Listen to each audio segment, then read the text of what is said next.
Hi everyone, Angus Campbell here, Monday the 30th of March 2020.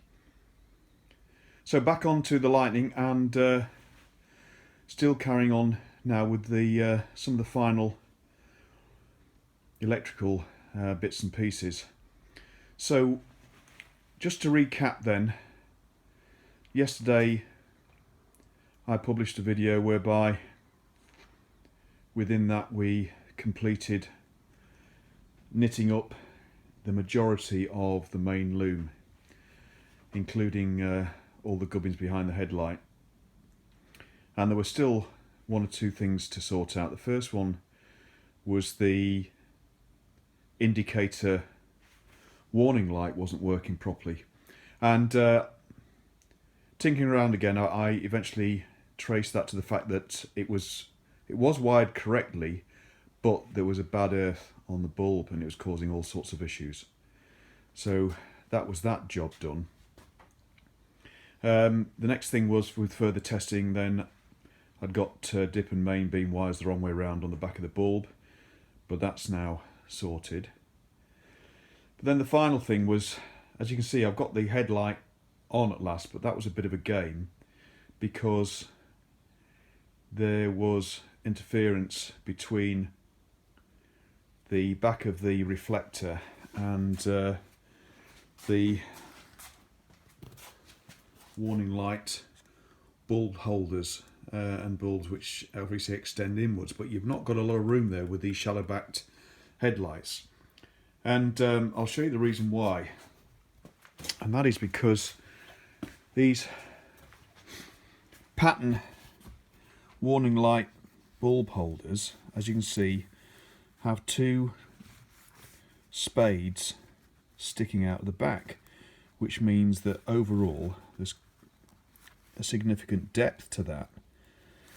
And here's the original, or an original, and you can see that deliberately the wires come out at the back at right angles, and so you almost halve the depth. So I've managed to swap out two pattern ones with two originals because luckily I found the remnants of the original harness. But with respect to the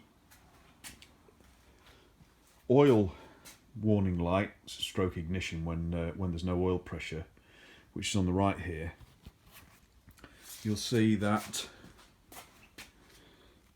it is at a slightly odd angle from the top. These two are fine. That one's at a slightly odd angle, pointing to the right of the bike slightly, and that's because that light and its wires, including the spades at the back, are all integral with the main loom. Sorry, the main front headlight loom. So I've left that as is. It's okay. Not absolutely perfect, but it doesn't look too bad. And everything does now work as planned. So we put the ignition on, we get the oil pressure warning light switch, which acts as ignition. Indicators left, right, and also we get the flasher and the horn on the top. And also the headlight now works with dip and then main. So everything good. It's a real tight fit into that headlight, but that's a known, shall we say, challenge with these shallow flat-backed headlights. There's just very little room to manoeuvre, but we've got everything in there all right, and all wired up. So what we're going to do today, and the focus today, is to check the ignition side of things, and that's pretty straightforward really. We'll take the points cover off, and we'll take the plugs out, earth them, and we can simply check if we've got sparks by arcing the points, or we should be able to do that. So let's get everything set up here, covers off, etc., and I'll bring you back. Okay, there's the points cover off, so everything's all clean in there from the work we did prior to building up the motor, but we've not set the timing yet nor the points gaps, but that doesn't prevent us from testing that the ignition circuit's working okay. All we need to do is either, if the points are closed, is just open them and we should get a spark at the plug, the corresponding plug, and similarly if they're open, if we just short them, we should get a spark as well. So I've got plugs out. I don't know which way around is which at the moment. So what we'll do is ignition on, that's 1 click clockwise, and then we'll just arc that top set. Oh, right. I've just heard the plug above us arcing. You can see what, first of all, it's sparking down at the points, but also if we look up at the spark plug, so I'll have to go back down there so I can see what I'm doing. There we go.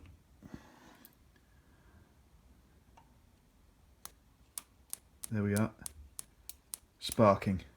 So that's that one. And similarly on the other side, let's take the torch away a minute.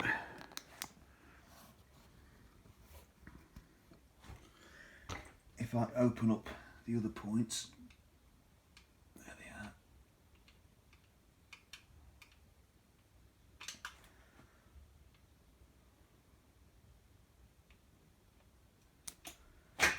Okay, we've got plenty of arcing going on at the points. Let's just check that.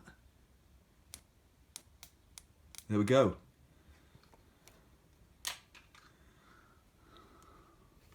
I think we saw that there. There we go. See it arcing there. So we have ignition on both sides. Right, so the battery goes flat, ignition off. That's good news. So we can now just temporarily put the plugs back in to keep the muck out, and what we'll do next then is we'll static time this. So we'll need to firstly gap the points, and then what we'll do is, I think the auto advance unit's already slack. I think the nut in the centre, sorry, the bolt in the centre is just finger tight. But what we'll also do then is to static time this. I've got one of the factory style tools, plungers, that we can screw in the front of the motor, where I can see it. There it is, in that hole there. So the plunger engages at the right point in the crank if we turn it slowly, and then we can static time on this side. And what I do is put a battery and a bulb across the point so we know exactly when the points are opening and closing. And usually using that method to static time in the past, when we've then initially fired the bike up and strobed it, it's usually very accurate. Right, I've got a reasonable set of factory tools in my arsenal, so to speak, and a lot of the correct ones are identified in this this book that was published at the time by BSA in the mid to late 1970, and this covers a lot of all the models at that time. So most of them are common with, it's in May 1970, I think, yeah. So most of these are common with the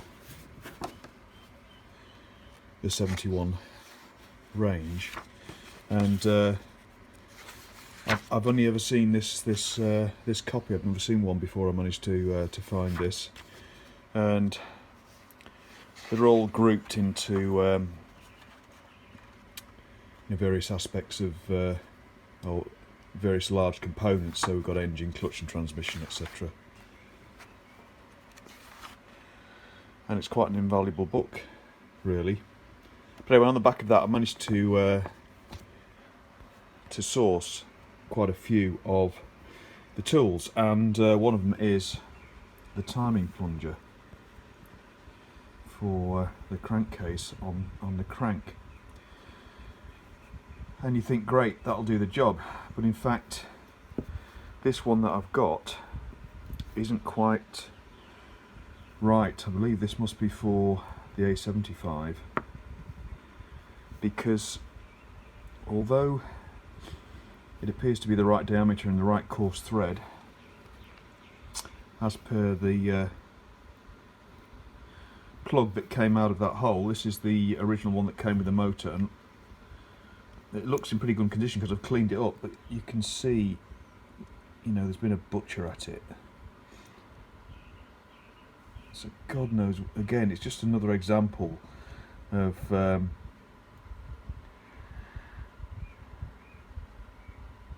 way in which this motor was treated in the past.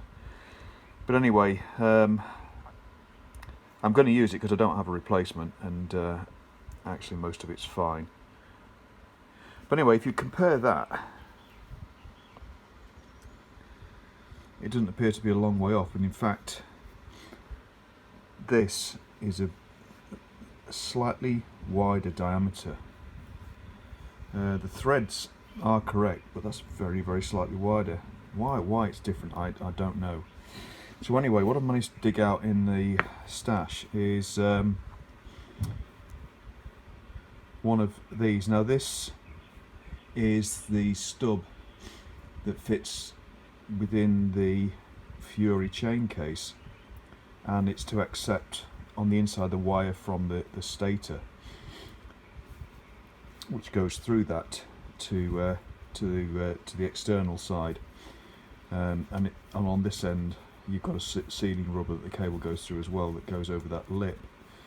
But that is the correct diameter and thread, and luckily, although it's a little bit more of a sloppy fit, it's not a bad fit. So there's a little bit of play in it, but not much, so I think we'll get away with that for static timing. So we'll use that, and that does screw in, but this is too tight, and in fact this front flange won't even go through the hole before you get to the threads.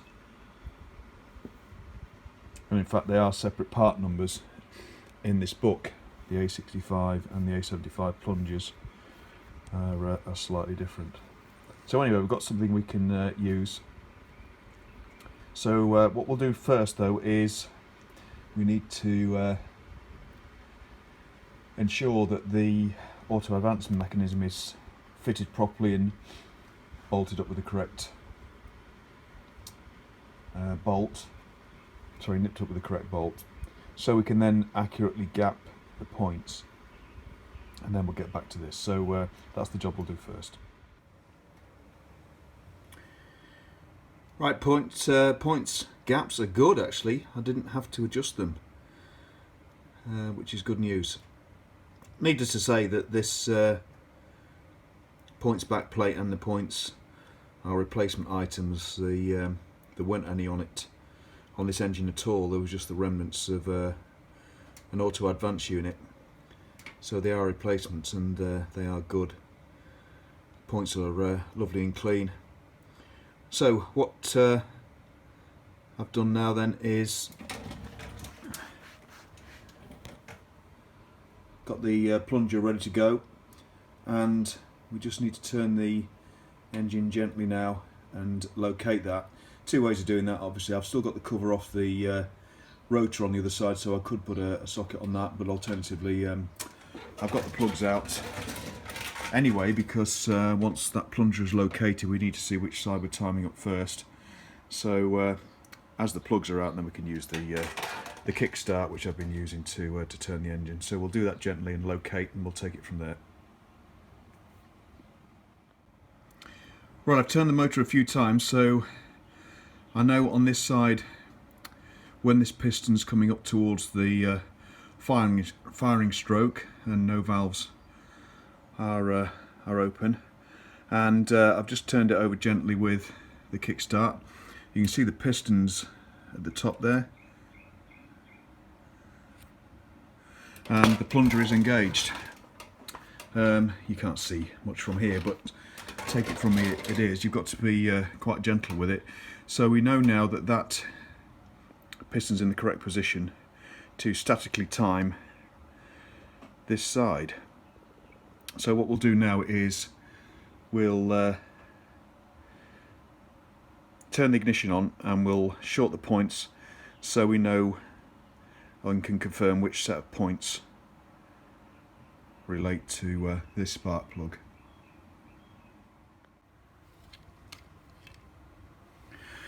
Right, everyone, we're in position. So the crank has been positioned correctly. The plunger is now engaged for the right hand piston, which is in the correct position with both valve closed.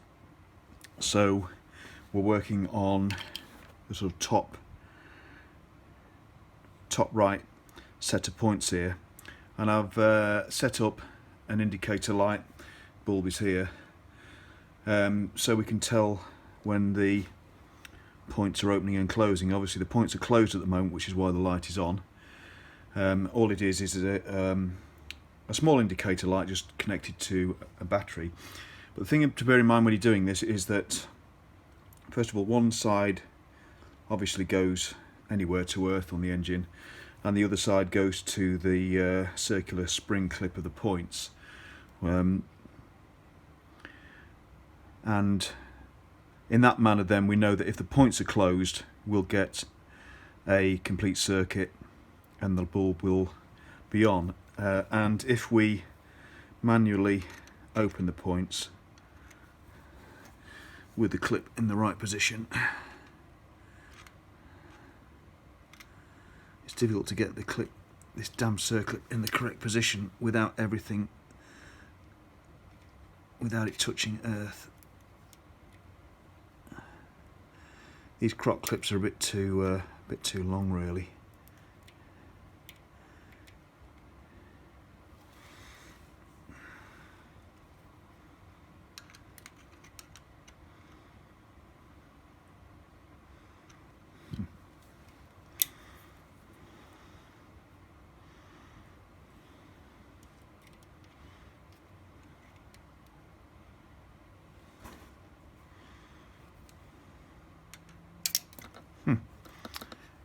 And it's being an awkward little devil now because it was set up and working, but now it's not.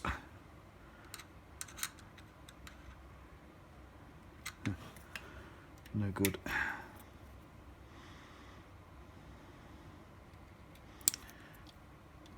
Could try it on the terminal, as long as it's not touching anything else. One, the croc clip's not very strong, and two, it's a bit too big for this fiddly job, really.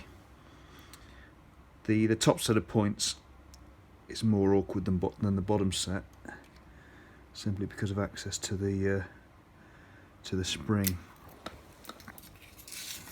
Bring the battery a bit closer so it's not pulling it.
Right, there we go. So we're in about the right position. So first of all, what I've done is,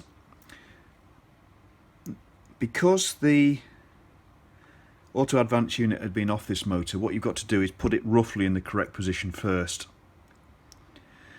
And then once you've got it roughly in the correct position, you can then fine-tune the points position on the auto advance cam, because on the later motors such as this, they've got a slave backplate for each set of points on the main backplate, which allows you to adjust them timing wise around the auto advance unit individually. And I've loosened off the backplate here so we can adjust it, and we've got it to a position now whereby if I push the auto advance to full advance, which is where you've got to time it, the points just open. So that's what we're trying to gently adjust and get it just in the right position where they're just about to open.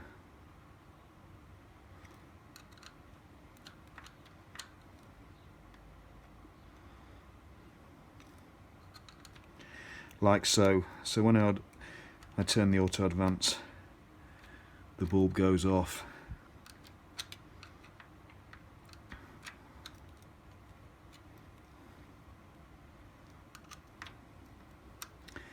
And then I'm going to push it back a little tiny bit, just a fraction, like so. And then that's got it into a good enough position then where we've, as far as possible, accurately static timed it, and that will be more than good enough to get the engine running reasonably, so we can then strobe time it once the engine's running.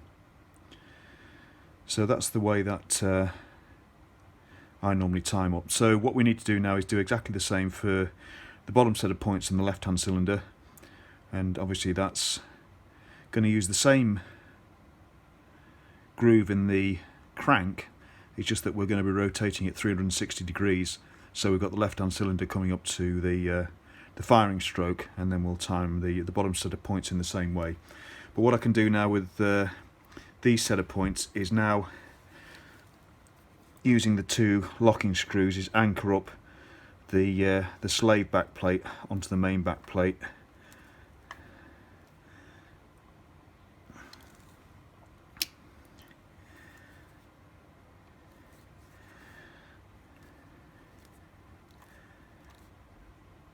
Being careful not to over tighten these, because there's not a lot of thread on there.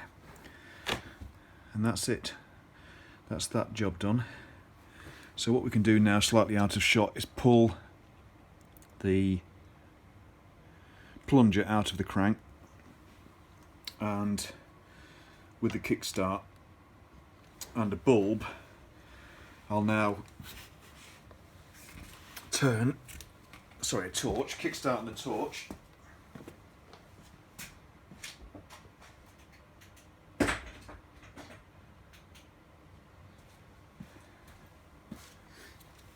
Right, torch in hand. And now turn the crank, and I'll do this with the Kickstarter. Should be okay.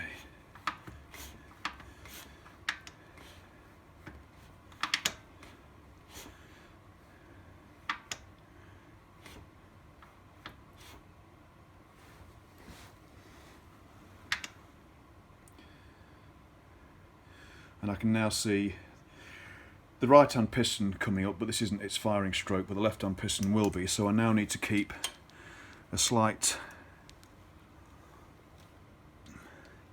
pressure on the plunger and gently turn the engine, and there it is. It's just clicked in. And then we should see on the points here, with the bottom set of points, that they're just about to open. And they're not far off. Obviously this auto advance unit runs anti-clockwise, because that's in the middle timing gear between the crank end gear and the cam wheel. so it's on the idler gear in the middle, so it runs anti-clockwise. So what we can do now then is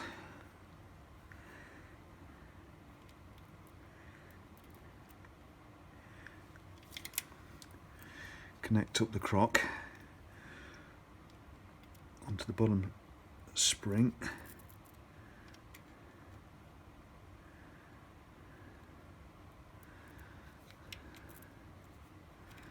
Again, it's been a bit of a pig.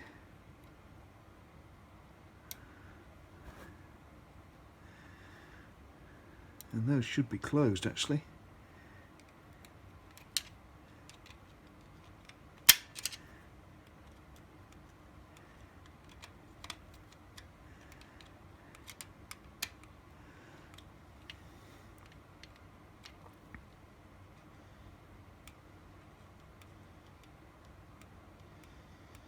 There we go. That took a bit of doing actually, so they might want a bit of a clean, a bit more of a clean those points.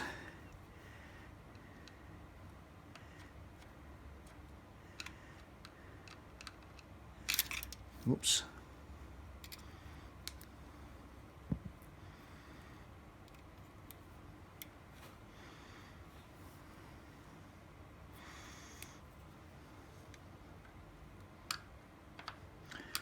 Now when I advance that cam, those points are not opening.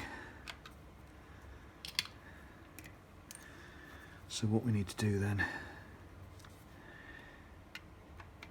is undo the locking screws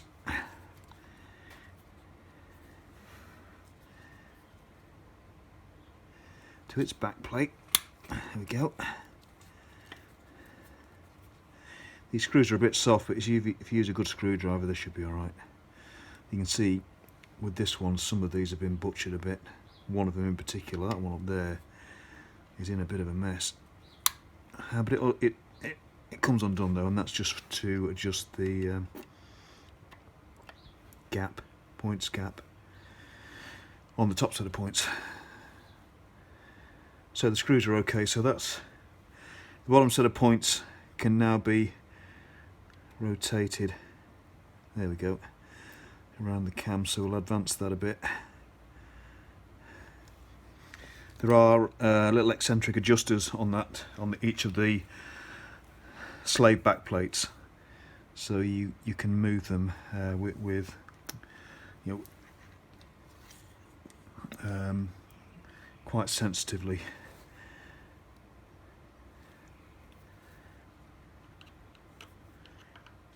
Do a quick manual check.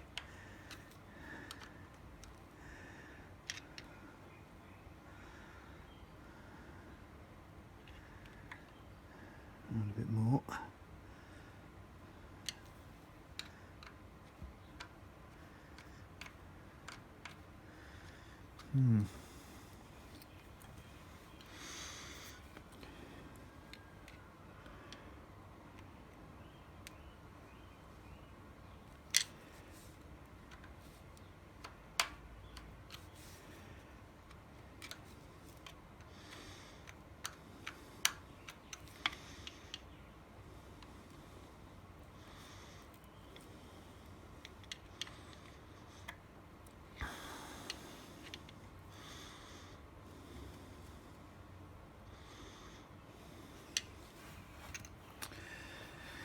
Right, we've got a slight problem now, I think, in that we're at the full adjustment on the slave back plate, and I don't think those points are opening. So what I'm going to do is move the back plate back to the centre of its adjustment, like so. And then I'm actually going to turn the motor and we'll just check the points gap on that.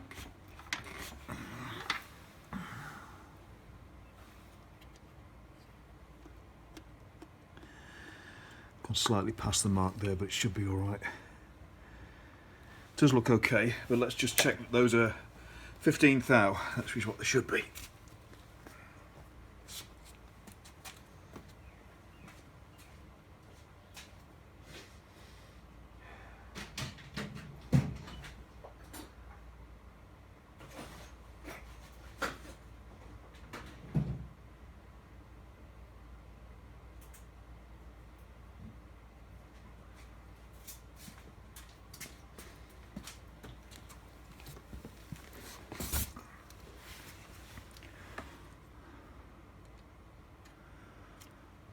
and they're not.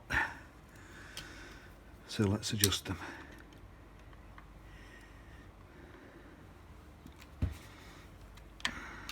Again, use a good screwdriver on the locking nut. There it goes.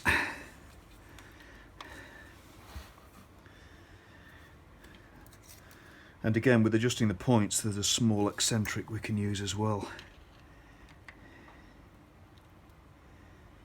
Right.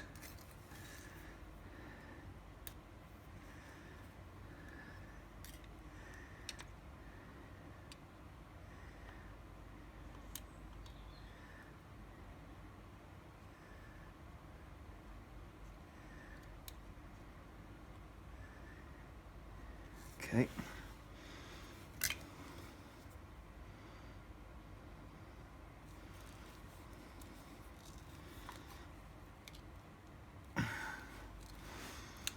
That's it. Right, we'll now turn the engine over to the right spot again.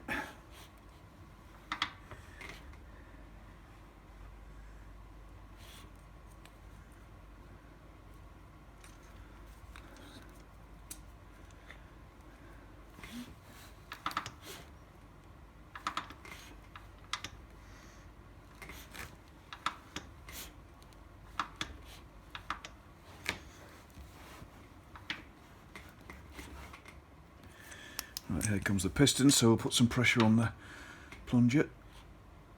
There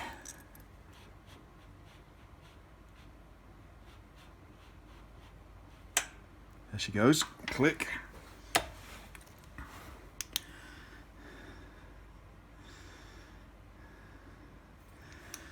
Okay.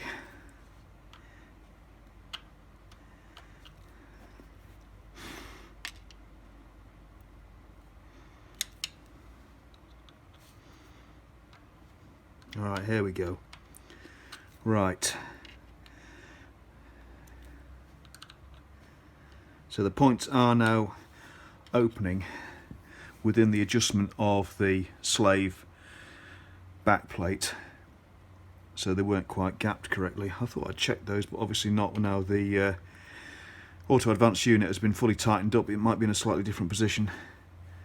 So while we're here as well, actually, we should check the top ones. Yeah, they're fine. They're fine. Okay. Right. So we can see with the naked eye that these are opening. Just. So we'll get it into roughly the right position and then we'll check with the bulb.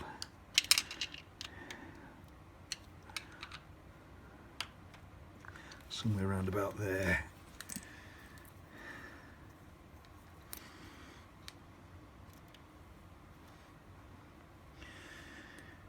Right. Indicator bulb on. Advance.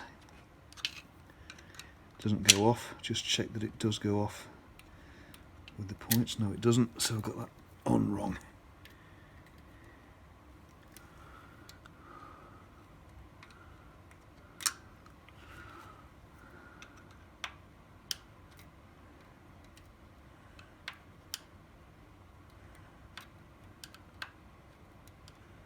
Right, so those points are just opening on full advance.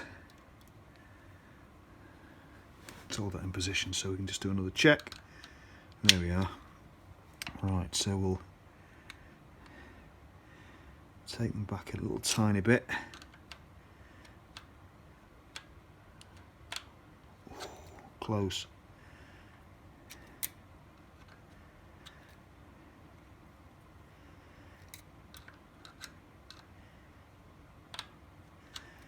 Quite.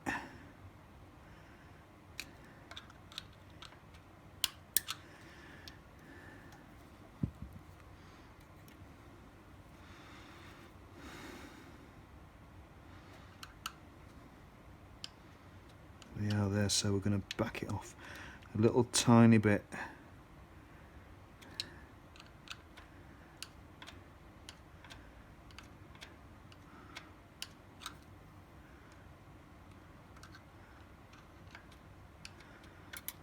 just there I think, and tighten up the back plate.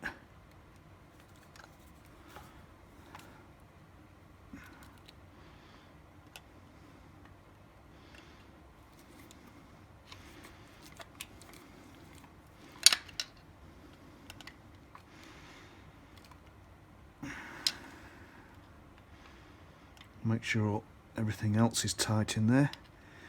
It should be.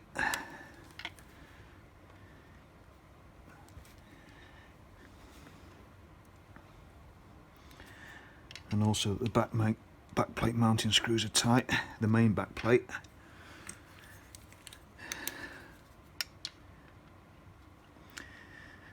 There we go.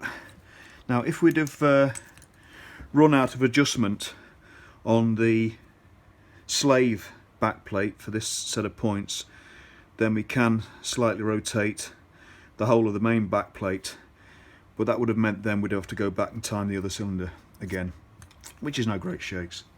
But anyway, that's that job done. So that's it, timed up. The engine's timed up. We'll leave that cover off because obviously we'll check the timing again once the engine fires up and we can get a strobe on it. But in the meantime, that's it. So that's timed the spark. In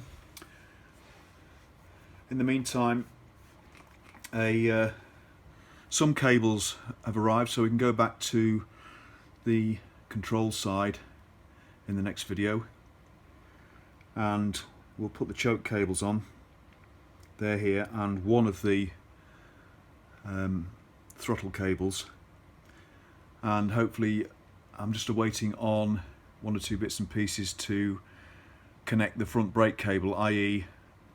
the small